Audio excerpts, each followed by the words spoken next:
The engine let out a tortured scream as my Ferrari 488 Spider coughed, sputtered, and died right in front of the Meadowbrook Hills community pool. Smoke hissed from under the hood like a vengeful ghost. Kids screamed. Adults gasped. HOA board president Linda Peton, hair helmeted and face frozen in a Botox snarl, stood 20 feet away, clutching an empty Domino sugar bag like a war trophy. "Shouldn't have parked it on the street, David," she snapped, before scurrying off like a rabid Stepford wife. "I'm David Matthews, and I wasn't flashy. I ran a quiet marketing consultancy from home, played jazz guitar on my patio, and only drove the Ferrari on weekends.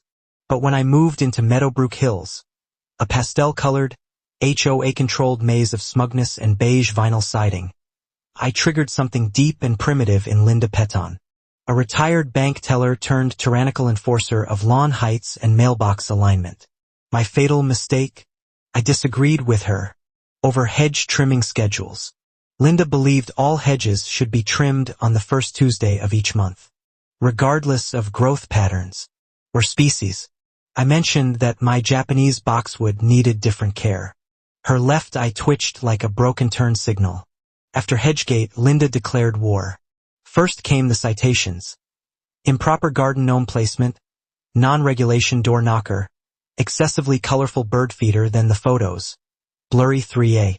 Snapshots of my recycling bin, slipped under my door in ominous manila envelopes. One morning, I caught her crouched in my azaleas with binoculars. She claimed she was monitoring for invasive insects. When the Ferrari appeared in my driveway, Linda's eye twitched harder. "This isn't Beverly Hills, Mr. Matthews," she hissed. Then came emergency HOA meetings, held in her living room, which looked like a museum exhibit titled Suburban Anxiety. The beige years. Linda would pace behind a folding table, pointing at printed photos of my car like a prosecutor presenting murder evidence. "This red monstrosity is destroying our property values." The three other board members nodded like dashboard bobbleheads. Mrs. Henderson raised her hand. "Linda, it's just a car. And it's in his driveway." Linda's face turned the color of spoiled milk. "It's a gateway vehicle, Patricia. First sports cars, then motorcycles, then who knows what, food trucks, circus animals, chaos." It escalated when she discovered I worked from home. She started timing my garbage collection, measuring my grass with a ruler, photographing my mailbox from 17 different angles. One Tuesday morning, I found her standing in my backyard with a clipboard. "I'm conducting a drainage assessment," she said. "The HOA bylaws clearly state that all outdoor activities must be pre-approved." She gestured to my jazz guitar on the patio. "Music constitutes a disturbance to community tranquility." I pointed out I was playing at 2p. At conversation volume. "Noise ordinances don't specify volume, Mr. Matthews. They specify disruption.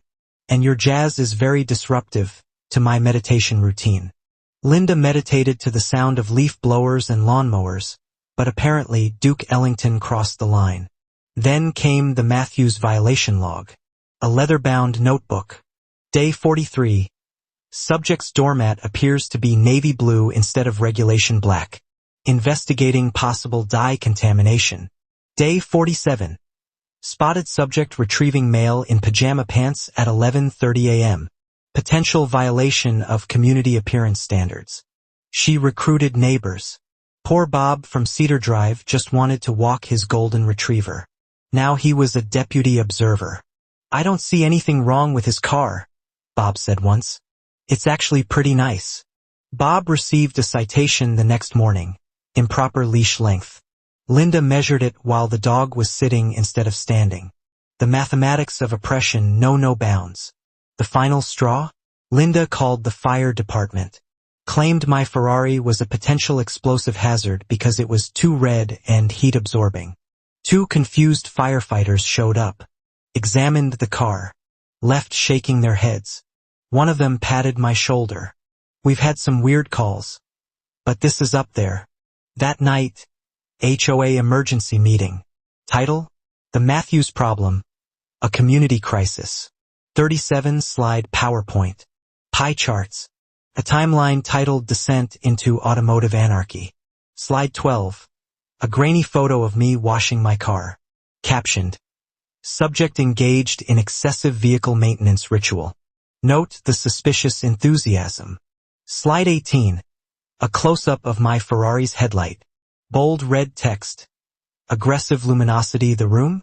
Silent. Bob from Cedar had the expression of a man who joined a book club and woke up in a cult. Linda pointed at a slide with my house circled in red. I propose we invoke Emergency Bylaw 77 Alpha. Forced relocation due to lifestyle incompatibility. Patricia blinked. Linda, that bylaw doesn't exist. Linda's eye twitched like Morse code. The HOA covenant says we may use any means necessary. Reasonable means, Linda, Patricia replied. That's when Linda snapped. If the HOA won't protect our neighborhood, I will. Mark my words. That Ferrari will be gone by the end of the week. I installed a Ring doorbell camera the next morning.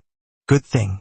Because Thursday morning, after a sugar shortage at the local Kroger, Linda waddled up my driveway in orthopedic wedges, tore open a Costco-sized sugar bag, and gleefully poured it into the gas tank of my Ferrari. She giggled, like a deranged elf vandalizing Santa's sleigh. The footage hit YouTube in hours. Title: HOA President Sabotages Car Like a Deranged Martha Stewart. 1. 2 million views by sunset. Comments: Karen final boss level achieved. This is why I live in the woods even better. My cousin Jake is a lawyer, and he has a vendetta against HOA boards. Linda tried to claim the video was AI generated. She called the cops on me. Officer Rodriguez showed up, watched the footage, shook his head. Ma'am, this is felony vandalism. Between the Ring footage, Tommy Henderson's live stream across the street, shout out to his 3,000 followers, and a sugar bag with Linda's fingerprints, she was charged with vandalism, trespassing, and malicious mischief. Tommy's stream? 2 million views. His commentary: oh snap. HOA lady going full psycho. This is better than Battle Royale. Clip this chat. Gaming influencers remixed her cackle. Someone auto-tuned her speech into a techno banger that hit number 3 on Spotify's comedy chart. HOA insurance doesn't cover felonies. The board moonwalked away from her. Patricia sent a group text. Linda has gone rogue. Vote to remove her next Tuesday. Emergency meeting. Community center. 47 neighbors showed up. Meadowbrook Hills record. Linda wore a business suit. Carried a briefcase. I refuse to resign. This witch hunt is orchestrated by Mr. Matthews and his criminal Ferrari. I am the victim here. Mrs. Garcia. Linda, you poured sugar in his gas tank. We all saw the video. Fake news. Linda replied, unaware. She'd taken selfies. With the evidence. The vote was 46-1. Linda voted for herself. Her closing statement: this neighborhood is doomed. Dogs will walk themselves. Mailboxes will tilt. Property values will plummet. She stormed out like a beige hurricane. Court day came. She wore a neck brace. Claimed stress-induced memory loss. Judge didn't buy it. Mrs. Peton. The video shows you opening multiple sugar bags. With the precision of a pastry chef. Her lawyer. My client perceived the car as a threat to neighborhood harmony. The judge. You're seriously arguing a red Ferrari requires vigilante justice? Well, Your Honor, it's a very red Ferrari. Courtroom laughter. I was awarded $112,000 in damages. More than enough to rebuild the engine and upgrade the exhaust system. As part of the judgment, Linda had to put a sign in her yard. For sale by owner. Pending litigation, she was banned from HOA boards for 5 years. Each day, I parked my Ferrari outside her house. Windows down. Mozart up. Exhaust tuned for maximum therapeutic rumble. Linda filed 5 noise complaints. Officer Rodriguez finally told her, ma'am, it's classical music at legal volume. If you don't like it, close your windows. She hired a private investigator, Gary, former mall cop. After 2 weeks, Gary submitted a 12-page report. Vehicle in question appears to be red. The prosecutor's office declined to pursue the red car menace. Linda moved out, her beige empire boxed and loaded. 17 clipboards, dozens of artificial plants, and a lifetime of HOA bitterness. Her house sat unsold for 137 days. The new owners, tech bros, painted it matte black, installed a rooftop hot tub, bought matching red sports cars, a rainbow of rebellion.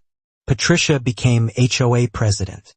First act, eliminated the vehicle ostentation policy. Second, installed a plaque at the community center.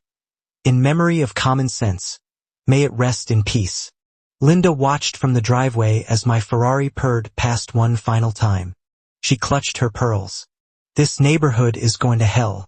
I smiled, rolled down the window. No, Linda, it's going exactly where it needs to go.